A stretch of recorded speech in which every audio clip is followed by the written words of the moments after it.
രൗദ്രം. രചന ജിഫ്ന നിസാർ. അവതരണം Shahul Malayil. Editing Faisal C M Noonjeri. അവനുള്ളിൽ അഞ്ജലിയോടുള്ള പകചൊലിക്കുന്ന മനസ്സ് കിടന്ന് പുകഞ്ഞു. അതിനേക്കാൾ റീത്തയോടുള്ള ദേഷ്യം. പെട്ടെന്ന് ഗേറ്റ് കടന്നൊരു കാർ നിൽക്കുന്ന ശബ്ദം കേട്ടിട്ട് അവരെല്ലാം എഴുന്നേറ്റുകൊണ്ട് പുറത്തേക്ക് നോക്കി. വീണ്ടും എന്തോ പണി വരുന്നുണ്ടെന്നുള്ള ഭാവമുണ്ടായിരുന്നു അവരിൽ. നിറഞ്ഞ ചിരിയോടെ അതിനേക്കാൾ ഉപരി കല്യാണച്ചെക്കിന്റെ അതേ വേഷത്തിൽ രുദ്രൻ കയറി വന്നപ്പോൾ അവരെല്ലാം ശരിക്കും ഞെട്ടിപ്പോയിരുന്നു. അവനാവട്ടെ മുഖം നിറഞ്ഞ ചിരി അല്പം പോലും മങ്ങാതെ അവരെ മൂന്നുപേരെയും മാറി മാറി നോക്കി. ദേഷ്യം മുഖം നിറച്ചും കാണുന്നുണ്ട്, എങ്കിലും അവരൊന്നും മിണ്ടുന്നില്ല. ഇന്നെന്റെ കല്യാണമായിരുന്നു, അറിയായിരുന്നോ അവനും ചേട്ടനും? അതേ ചിരിയിൽ അവനത് പറയുമ്പോൾ ജെറിൻ മുഷ്ടിയുരുട്ടി ദേഷ്യം ഒതുക്കി. സ്റ്റീഫൻ അവനെ തുറിച്ചു നോക്കി. അനുഗ്രഹം വാങ്ങിക്കാൻ വന്ന ഞാൻ മനസ്സറിഞ്ഞ അനുഗ്രഹം തരണം. ഇനി നിങ്ങൾക്ക് ആ പരാതി ഉണ്ടാവില്ലല്ലോ. അഞ്ജലി ഇപ്പം എൻ്റെ സ്വന്തമാണ്. അവൻ അവർക്ക് നേരെ നോക്കി ചിരിയാമർത്തി. കല്യാണത്തിന് നിങ്ങൾ സാധാരണ എനിക്ക് ഇങ്ങോട്ടാ ഗിഫ്റ്റ് തരേണ്ടത്, പക്ഷേ ഞാൻ ആ രീതി ഒന്ന് മാറ്റി പിടിച്ചു. നല്ലൊരു ഗിഫ്റ്റ് അങ്ങോട്ട് തരാമെന്ന് കരുതിയാൻ. അതുകൊണ്ട് ബോധിച്ചില്ലേ, പ്രിയപ്പെട്ട കമ്മീഷണർ സാറിൻ്റെ കാല് പിടിച്ചാ ഞാനത് ഇന്ന് തന്നെ ഒപ്പിച്ചത്. അതൊട്ടും കുറഞ്ഞു പോയിട്ടില്ലെന്നാ എൻ്റെ നിഗമനം. ഇനി കുറഞ്ഞു എന്നൊരു തോന്നലുണ്ടെങ്കിൽ അപ്പനും ചേട്ടനും എന്നോട് ക്ഷമിക്കണം. ബാക്കിയുള്ളത് പുറകെ വരും ഉടനെ തന്നെ. കളിയായി പറഞ്ഞു തുടങ്ങിയ വാക്കുകൾ അവസാനമായപ്പോൾ അങ്ങേയറ്റം കടുത്തുപോയിരുന്നു. ഇപ്പം നീ ജയിച്ചു, ശരി തന്നെ. പക്ഷെ ഈ ചിരി അധികം ഇനി നിന്നിൽ ഉണ്ടാവില്ല, കേട്ടോടാ. ജെറിൻ പറഞ്ഞ വാക്കുകൾ പല്ലിനടിൽ കിടന്ന് ചതഞ്ഞുകൊണ്ടാണ് പുറത്തു ചാടിയത്. ഇപ്പോഴെന്നല്ല ജെറിനെ, ഇനി അങ്ങോട്ട് മുഴുവനും ഞാൻ തന്നെ ജയിക്കും. കാത്തിരുന്നോ, നീയും നിന്റെ അപ്പനും. യാതൊരു പേടിയുമില്ലാതെ അവനത് പറഞ്ഞു തീർക്കുമ്പോൾ ജെറിനും സ്റ്റീഫനും പിന്നൊന്നും മിണ്ടിയില്ല. ദേഷ്യം പല്ലുകൾ കൊണ്ട് അമർത്തി അവർ മൗനം കൂട്ടുപിടിച്ചു. രുദ്രന്റെ മുഖത്ത് ചിരിമായി നിന്നും ആ കണ്ണുകൾ തനിക്ക് നേരെ കുത്തി തുളയുന്നു ജസ്റ്റിൻ പേടിയോടെ അറിഞ്ഞു. അവന്റെ കണ്ണുകൾ ജെറിനെയും സ്റ്റീഫനെയും ഒന്ന് പാളി നോക്കി. വീണ്ടും രുദ്രനെ നോക്കുമ്പോൾ അവനിൽ ക്രൂരമായൊരു ചിരിയുണ്ടായിരുന്നു. ഒരിക്കലും മറക്കാത്ത അവന്റെ ദേഷ്യം. അത് തന്നിൽ തീർത്ത പ്രഹരങ്ങളുടെ വേദനയല്ല. ഒരിക്കൽ കൂടി ജസ്റ്റിന് ഓർമ്മ വന്നു. ചോദ്യവും പറച്ചിലൊന്നും ഉണ്ടായില്ല. ജസ്റ്റിന് നേരെ രുദ്രന്റെ കൈ ഉയർന്നു. എന്തിനാണെന്ന് ജസ്റ്റിൻ ചോദിച്ചില്ല. ഇത് അതിനാണെന്ന് രുദ്രൻ പറഞ്ഞതുമില്ല. വീട്ടിൽ പോന്നോക്കടെ ഇനി. അരികിൽ മലർന്നു കിടക്കുന്നവനെ നോക്കി റെജി പറയുമ്പോൾ രുദ്രൻ അനങ്ങിയില്ല. അവള് മിടിക്ക അല്ലേടാ. റെജി സലീമിനെ നോക്കി കണ്ണി ചിമ്മിക്കൊണ്ട് രുദ്രനെ നോക്കി. ആവോ, എനിക്കറിയില്ല. ഒട്ടും അയവില്ലാത്ത മറുപടി. അവരുടെ മുഖത്തൊരു ചിരി വിരിഞ്ഞു. നിനക്കറിയാതെ പിന്നെ ഇപ്പം അവൾ നിന്റെ ഭാര്യയല്ലേടാ. റെജി വിടാനുള്ള ഭാവമില്ല. രുദ്രൻ അവനെ തുറച്ചു നോക്കിക്കൊണ്ട് എഴുന്നേറ്റു. എനിക്കറിയില്ല, അത്ര തന്നെ അവൻ വീണ്ടും പറഞ്ഞു. എന്നാൽ ഞങ്ങൾക്കതിനെ തോന്നി. തോന്നലല്ല, അത് തന്നെയാണ് സത്യം. അവളും മിടിക്കുക. അല്ലെ പിന്നെ ഒറ്റ ദിവസം കൊണ്ട് ദേഷ്യമുള്ളവനെ തന്നെ ഒപ്പം പിടിച്ചിരുത്തി ഭക്ഷണം കഴിക്കില്ലല്ലോ. റെജി പറയുമ്പോൾ രുദ്രൻ കണ്ണുകൾ അടച്ച് പിടിച്ചു. കണ്ണടച്ചാൽ നിനക്ക് ഇരുട്ടാവും. റെജി അവൻ്റെ തോളിൽ തട്ടി. അവൾ എങ്ങനെയാ എൻ്റെ ഭാര്യയെന്ന് നിനക്ക് വ്യക്തമായിട്ട് അറിയാവുന്നല്ലടാ. പിന്നെ അതെന്നെ പറഞ്ഞുകൊണ്ട് മനുഷ്യനെ ചൊറിയുന്നതിനാ നീയൊക്കെ. അവൻ പല്ല് കടിച്ചു പിടിച്ചുകൊണ്ടോ പറയുമ്പോൾ റെജിയും സെലിയും പൊട്ടിച്ചിരിച്ചു പോയി. രുദ്രൻ കുറച്ചേരം മിണ്ടാതിരുന്നു. അവൾ എന്നെ കൂടെ പിടിച്ചിരുത്തിയൊന്നല്ല. ഒറ്റയ്ക്ക് നിൽക്കുന്ന കണ്ടപ്പോൾ അവളങ്ങനെ ആരുമില്ലാത്തോളന്നല്ലല്ലോ, ഞാൻ കാരണല്ലേ. കണ്ടപ്പോ ബാക്കി പറയടാ. സെലീം ചിരിച്ചുകൊണ്ട് പറഞ്ഞു. കണ്ടപ്പോ ബാക്കിയൊന്നുമില്ല, അത്രേ ഉള്ളൂ. രുദ്രനും കടുപ്പത്തിൽ പറഞ്ഞു. അവൾ കാരണം നീ സങ്കടപ്പെടുന്നുണ്ടോ എന്ന സങ്കടം അവൾക്ക്. നീ കാരണം അവൾ ഒറ്റപ്പെട്ടു പോയെന്ന സങ്കടം നിനക്ക്. എവിടെ ചെന്ന് അവസാനിക്കുക എന്തോ. ചിരിച്ചുകൊണ്ട് തന്നെ റെജിയത് പറയുമ്പോൾ രുദ്രനും ചിരിച്ചു. അതിപ്പോൾ ഇത്ര കാത്തിരിക്കാനെന്താ? 1 മാസം കൂടിയേ ക്ലാസ് ഉള്ളൂ. അത് തീർന്നിട്ട് അവൾ അവളുടെ വഴിക്കും ഞാൻ എൻ്റെ വഴിക്കും പോകും. അവിടെ തന്നെ അവസാനിക്കും. രുദ്രൻ വാശിയോടെ പറഞ്ഞു. അവസാനിച്ചാ മതി. റെജി വീണ്ടും അവനെ ചൊറിഞ്ഞു. എങ്കിലും IPS എഴുന്നേറ്റ് പോകാൻ നോക്ക്. കാര്യം കല്യാണം തട്ടിക്കൂട്ടാണെങ്കിലും ഇന്ന് ഫസ്റ്റ് നൈറ്റ് അല്ലേ, അതിലൊരു കുറവ് വരുത്തണ്ട. വഴി വിരിഞ്ഞാൽ ഓർത്തു വെക്കാൻ എന്തെങ്കിലും വേണ്ടേ? റെജി രുദ്രന്റെ തോളിൽ കോർത്ത് പിടിച്ചുകൊണ്ട് പറയുമ്പോൾ അവൻ ഒന്നുകൂടി റെജിനെ ചെറിഞ്ഞു നോക്കി. അവനെ നോക്കി പേടിപ്പിച്ച് സമയങ്ങളായി നീ പോകാൻ നോക്കി രുദ്ര. ഇപ്പൊ തന്നെ സമയം ഒരുപാടായി. സെലീം കൂടി പറഞ്ഞു. പിന്നെ അവിടെ ഇരിക്കണമെന്ന് തന്നെയായിരുന്നു രുദ്രന്റെ മനസ്സിലെങ്കിലും അവിടെ ഇരിക്കുമ്പോൾ അവന്മാർ വീണ്ടും ചൊറിയെന്ന് വ്യക്തമായി അറിയാമായിരുന്നുകൊണ്ട് അവൻ പോവാനെ എഴുന്നേറ്റു. സ്റ്റീഫനും ചെറിയൊന്ന് കൊടുത്ത പണി അത് ശരിക്കും പൊളിച്ചുട്ടോ. റെജി വിളിച്ചു പറയുമ്പോൾ അവൻ മനോഹരമായി ഒന്ന് ചിരിച്ചു കാണിച്ചു. Okay, good night. അവിടെ നിന്ന് യാത്ര പറഞ്ഞ് പോന്നെങ്കിലും ആളും ആരവങ്ങളൊന്നും ഒതുങ്ങിട്ടെ എന്ന് കരുതി മനഃപൂർവ്വം വൈകിയാണ് രുദ്രൻ വീട്ടിലേക്ക് എത്തിയത്. ഒരുപാട് ചോദ്യങ്ങളുമായി ബന്ധുക്കളിൽ പലരും ഇനി കാത്തിരിക്കുന്ന മാത്രമായിരുന്നില്ല കാരണം. പ്രണയം നിറച്ച കണ്ണോടെ അഞ്ജലിയുടെ ഓരോ നോട്ടങ്ങളും ഒരു വെപ്രാളം തീർക്കുന്നു. ഒരുവിധ എല്ലാ ബഹളങ്ങളും ഒതുങ്ങിയെന്നവൻ ഉറപ്പായി മുറ്റത്തേക്ക് എത്തുമ്പോൾ തന്നെ. വാതിൽ തുറന്ന് അകത്തേക്ക് ചെല്ലുമ്പോൾ പക്ഷേ ആ തോന്നൽ തെറ്റാണെന്ന് മനസ്സിലായി. രാത്രി 10 കഴിഞ്ഞ് ഇവർക്ക് പറഞ്ഞിരിക്കാൻ ഇതിന് മാത്രം വിശേഷം എന്താണെന്ന് വരെ അവന് തോന്നി. ആ കൂട്ടത്തിൽ നിന്നും വീണ്ടും പ്രണയം നിറയുന്ന അഞ്ജലിയുടെ കണ്ണുകൾ തനിക്ക് നേരെ നീങ്ങുന്നു വീണ്ടും അവനിൽ അസ്വസ്ഥത വർദ്ധിപ്പിച്ചു. ഹാളിൽ ഇരിക്കുന്നവരോടൊന്ന് ചിരിച്ചിട്ട് അവൻ വേഗം മുറിയിലേക്ക് വലിഞ്ഞു. ചോറ് വേണ്ടേന്ന് ലക്ഷ്മി പുറകേന്ന് വിളിച്ചു ചോദിക്കുമ്പോൾ വേണ്ട, ഒന്ന് കിടന്നാൽ മതിയെന്ന് പറഞ്ഞ് മറ്റൊന്നും ഓർത്തുണ്ടായിരുന്നില്ലെങ്കിലും കൂടിയിരിക്കുന്നവരുടെ കൂട്ടച്ചിരി പറഞ്ഞത് പാളിപ്പോയെന്ന് മനസ്സിലായി. അവന്റെ മുഖം വീണ്ടും ദേഷ്യം നിറഞ്ഞു. പക്ഷെ ഒന്നും മിണ്ടാതെ അവിടെ നിന്ന് എന്ത് പറഞ്ഞിട്ട് കാര്യമില്ലെന്ന് തോന്നിയുകൊണ്ട് തിരിഞ്ഞുപോലും നോക്കാതെ വേഗം അകത്തേക്ക് കയറിപ്പോകുന്നു. ഷർട്ടിന്റെ ബട്ടൺ അഴിച്ചു മാറ്റി ബെഡിലേക്ക് മലർന്നു വീഴുമ്പോൾ ദേഷ്യം അടക്കാനെന്നോണം അവൻ കണ്ണുകൾ ഇറുക്കി അടച്ചു. എന്തിനൊക്കെയോ ദേഷ്യം വരുന്നു. പക്ഷെ ഒന്നും പ്രകടമാക്കാൻ കഴിയാത്ത വിധം താൻ നിസ്സഹായനാണെന്ന് തോന്നി ചില നിമിഷം. തന്റെ താലിയണിഞ്ഞ് നിൽക്കുന്നവളെ കാണുമ്പോൾ, അവളുടെ പ്രണയം നിറഞ്ഞ നോട്ടം കാണുമ്പോൾ ഇതുവരെയും തോന്നാത്ത വിധം ഒരു ഫീൽ തന്നെ തഴുകി തലോടും. അവൾ സ്റ്റീഫന്റെ മകൾ എന്നതിൽ നിന്നും എന്റെ പാതിയാണ് എന്ന ഓർമ്മകൾ വന്ന് മൂടും. ദാ ശ്രീ വിളിക്കുമ്പോൾ രുദ്രൻ തലവുക്കി നോക്കി. എന്താ ശ്രീയേട്ടാ? രുദ്ര എഴുന്നേറ്റിരുന്നു. വാ, അച്ഛൻ്റെ പ്രിയപ്പെട്ട കൂട്ടുകാരൻ വിജയം വന്നിട്ടുണ്ട്, നിന്നെ കാണാം, കൂടെ അയാളുടെ മോളും. ശ്രീ ചിരിച്ചുകൊണ്ട് പറയുമ്പോൾ രുദ്രന്റെ മുഖത്ത് മനോഹരമായൊരു ചിരി വിരിഞ്ഞു. വരുന്നു, ശ്രീയേട്ട നടന്നോ? ഉത്സാഹത്തോടെ ചാടി എഴുന്നേറ്റുണ്ടോ ബാത്റൂമിലേക്ക് നടന്നു. ശ്രീ അവന്റെ ഭാവം കണ്ടിട്ട് ചിരിച്ചുകൊണ്ട് തന്നെ തിരിച്ചു പോന്നു. മുഖം കഴുകി തുടച്ചു, മുടിയൊന്ന് ചീകി ഒതുക്കി ഷർട്ടിന്റെ ബട്ടൺ പിടിച്ചിട്ട് ഒന്നുകൂടെ രുദ്രൻ കണ്ണാടിയിൽ നോക്കി.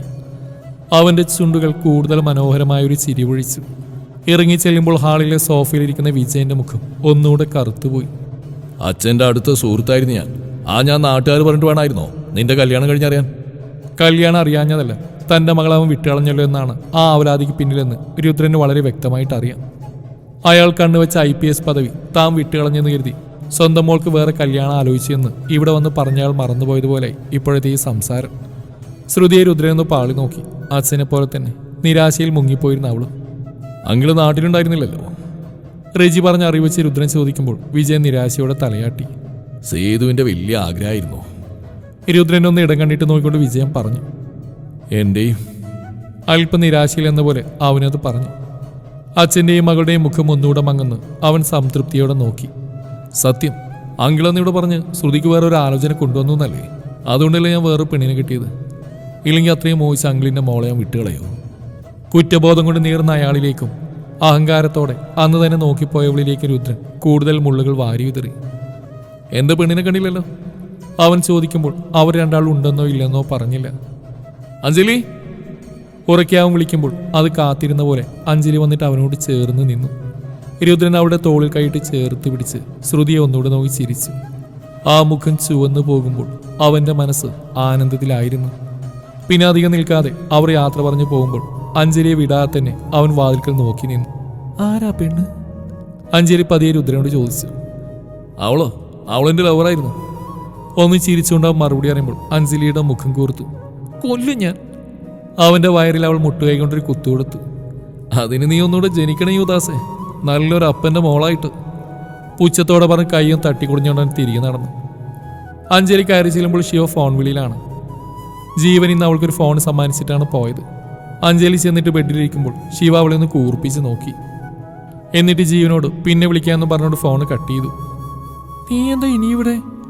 ശിവ ഫോൺ ടേബിളിൽ വെച്ചുകൊണ്ട് അവളോട് ചോദിച്ചു. ഞാൻ പിന്നെ എവിടെ പോ? ഇന്നലെ വരെ നിന്റെ കൂടെ അല്ലായിരുന്നോ? അഞ്ജലി തിരിച്ചു ചോദിച്ചു. അത് ഇന്നലെ അല്ലായിരുന്നോ? ശിവ ചിരിച്ചുകൊണ്ട് അവിടെ അരികിലിരുന്നു. ഇന്നെന്താ എനിക്ക് കൊമ്പുളച്ചോ? നിനക്കൊരു ചെക്കനെ കിട്ടിയപ്പോൾ എന്നെ പറ്റാതായോ? അഞ്ജലി ദേഷ്യത്തോടെ അവളെ നോക്കി. ഇത് രണ്ടും അല്ല എൻ്റെ പെണ്ണെ. സോറി ഏടത്തിയമ്മേ, ഇതുപോലെ നീ ഏട്ടനൊപ്പം കിടന്നാൽ മതി. ശിവ പറയുമ്പോൾ അഞ്ജലി അവളെ നോക്കി. അത് പറ്റൂല, നിന്റെ അൺറൊമാൻറ്റിക് മൂരാച്ചേട്ടന് എന്നെ കാണുമ്പോൾ തന്നെ ദേഷ്യം വരും. അത് പറയുമ്പോൾ അവളിൽ ഒരു ചെറിയ നിരാശയുണ്ടായിരുന്നു. എന്നിട്ട് പിന്നെ എന്തിനാ നീ എൻ്റെ അൺറൊമാൻറ്റിക് മൂരാച്ചേട്ടനെ തന്നെ കൃത്യമായിട്ട് പ്രേമിച്ച് കെട്ടിക്കുരുക്കിയത്? പൊരികം പൊക്കി ശിവ അത് ചോദിക്കുമ്പോൾ അഞ്ജലിയുടെ മുഖം ചുവന്നു. വേണ്ട ശിവ, രുദ്രേട്ടന് എന്നെ ഇഷ്ടമില്ലടി. ഞാൻ കാരണം വെറുതെ ടെൻഷനാവും. ഞാനിവിടെ കിടന്നോളാം. അഞ്ജലി ബെഡിലേക്ക് കിടക്കാനാഞ്ഞു ശിവ അവൾ വലിച്ച് എണീപ്പിച്ചു. ദേ പെണ്ണെ, മര്യാദക്ക് പറഞ്ഞു കേട്ടോ, ഇങ്ങനെ വിട്ടുനിന്നാൽ നിനക്ക് ഒരിക്കലും ഏട്ടൻ്റെ മനസ്സിൽ സ്ഥാനം ഉണ്ടാവില്ല. അങ്ങോട്ട് ഇടിച്ചു കയറി നീ നിന്റെ പവർ കാണിച്ചു കൊടുക്കടി അഞ്ജൂസേ, നിന്നെ കൊണ്ട് പറ്റും. ശിവ അത് പറയുമ്പോൾ അഞ്ജലി അവളെ നോക്കി. നിനക്കറിയാലോ, ബന്ധുക്കൾ പലരും ഇവിടെ തന്നെ ഉണ്ട്. ഇന്ന് നീ ഇവിടെ എൻ്റെ കൂടെ കിടക്കുന്ന കൂടി കണ്ടാൽ പൂർത്തിയായി. അല്ലേ തന്നെ പെട്ടെന്ന് കല്യാണം നടത്തിയതിൻ്റെ മുറിവുറുപ്പ് മാറിയിട്ടില്ല ആർക്കും. എനിക്കറിയാം അഞ്ജു, എൻ്റെ ഏട്ടനെ എനിക്കറിയാം. നിന്നോട് ദേഷ്യം ഉണ്ടായിട്ടല്ല, അച്ഛനെ ഏട്ടനെ അത്രേ ഇഷ്ടമായിരുന്നു. ഒരിക്കൽ നീ ഏട്ടനെ സ്നേഹിക്കുന്നതിനേക്കാൾ 1000 ഇരട്ടി ആഴത്തിലായിട്ട് നിന്നെ സ്നേഹിക്കും. എനിക്ക് ഉറപ്പുണ്ട്. അഞ്ജലിയുടെ കവിളിൽ കൈ ചേർത്ത് പിടിച്ചുകൊണ്ട് ശിവ അത് പറയുമ്പോൾ അവളും ചിരിച്ചു. ഇതുവരെയും പറഞ്ഞു കേൾക്കാൻ നല്ല രസമുണ്ടായിരുന്നു. പക്ഷെ അവസാനം പറഞ്ഞുണ്ടല്ലോ, അത് മാത്രം നടക്കുമെന്നൊരു ചെറിയ പേടി. ശിവ ഒന്ന് കണ്ണുരുട്ടി. വാതിലാരോ തട്ടി തുറന്ന് കയറുന്നതുകൊണ്ടാണ് ബെഡിലിരുന്ന് ഫോണിൽ നോക്കുന്ന രുദ്രന്റെ നോട്ടവും അങ്ങോട്ട് നീങ്ങിയത്. സാരിയും പൂവും കയ്യിലൊരു പാൽ ഗ്ലാസും. ആകെ മൊത്തം അവന്റെ കിളി പോകാൻ പാകത്തിനായിരുന്നു അവിടെ മാറ്റം. നീ എന്തവിടെ? ബെഡിൽ നിന്ന് എഴുന്നേറ്റ് അവൻ ചോദിച്ചു. ഞാൻ പിന്നെ അവിടെ പോവും.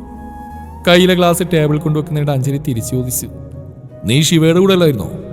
രുദ്രൻ വീണ്ടും ദേഷ്യത്തോടെ ചോദിച്ചു. എന്നെ കെട്ടിയ ശിവയിലല്ലോ.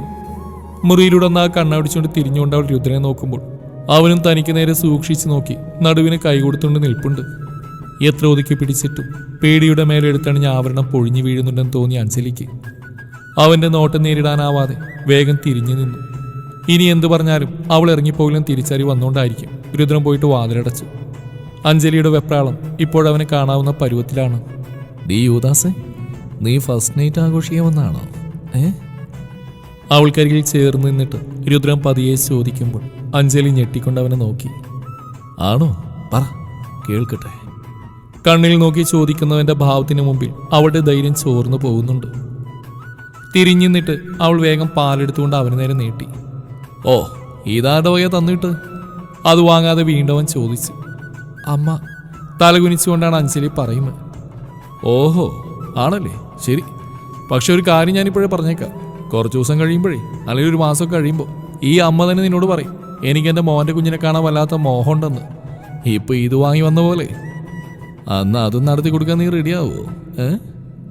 കവിളിൽ നാവ് കൊണ്ട് മുഴപ്പിച്ച് കുസൃതിയോടെയാണ് അവന്റെ ചോദ്യം. അഞ്ജലി വെപ്രാളത്തോടെ അവനെ നോക്കി. വെളുത്ത അവളുടെ നീണ്ട മുഖത്ത് വിയർപ്പ് പൊടിയുന്നുണ്ട്. രുദ്രന് ചിരി വരുന്നുണ്ട് അവളെ നോക്കുമ്പോൾ. അഞ്ജലി വേഗം പാൽ ഗ്ലാസ് ടേബിൾ തന്നെ കൊണ്ടുവച്ചു. പാല് വേണ്ട. ഒന്ന് ചിരിച്ചുകൊണ്ട് അവൾ പറയുമ്പോൾ അവനും തലകുലുക്കി. വേണ്ടേ വേണ്ട. രുദ്രൻ പോയി ബെഡിലിരുന്നു. അഞ്ജലി അവിടെ തന്നെ ചുമൽ ചാരിന്നിട്ട് ഇടയ്ക്കിടെ അവനെ നോക്കുന്നുണ്ട്. വാ, ഇവിടെ വന്നിരിക്കും. ഇത്തിരി നേരം കഴിഞ്ഞ് രുദ്രൻ വിളിച്ചു. വേണ്ട, ഞാനിവിടെ നിന്നോളാം, അഞ്ജലി പതുക്കെ പറഞ്ഞു. ആ, എങ്കിലും നേരം വിളിക്ക് വരെ നീ അവിടെ തന്നെ നിൽക്കേണ്ടി വരും, രുദ്രനെ ഓർമ്മിപ്പിച്ചു. ജാടിടാ, നീ വന്നിരിക്കും യുവദാസേ. വീണ്ടും അവനത് പറയുമ്പോൾ അഞ്ജലി വന്നിട്ട് അവനിൽ നിന്ന് ഇത്തിരി മാറിയിരുന്നു. ഇവിടെ ആർക്കും അറിയില്ല, എങ്കിലും നിനക്കറിയാലോ യുവദാസേ നമ്മുടെ ബന്ധത്തിന്റെ ആയുസ്. അപ്പൊ പിന്നെ അവരുടെ തുള്ളലുകൾക്ക് നിന്നു കൊടുക്കുമ്പോൾ അതെങ്കിലും നീ ഒന്ന് ഓർക്കണ്ടേ? രുദ്രൻ അത് പറയുമ്പോൾ അഞ്ജലിയുടെ മുഖം മങ്ങി. അതോ ഇനി അങ്ങോട്ട് ഇറങ്ങിപ്പോകില്ല നീ വല്ല തീരുമാനം എടുത്തിട്ടുണ്ടോ? രുദ്രനെ ചോദിക്കുമ്പോൾ അഞ്ജലി ഒന്നും മിണ്ടാതെ അവനും നോക്കി.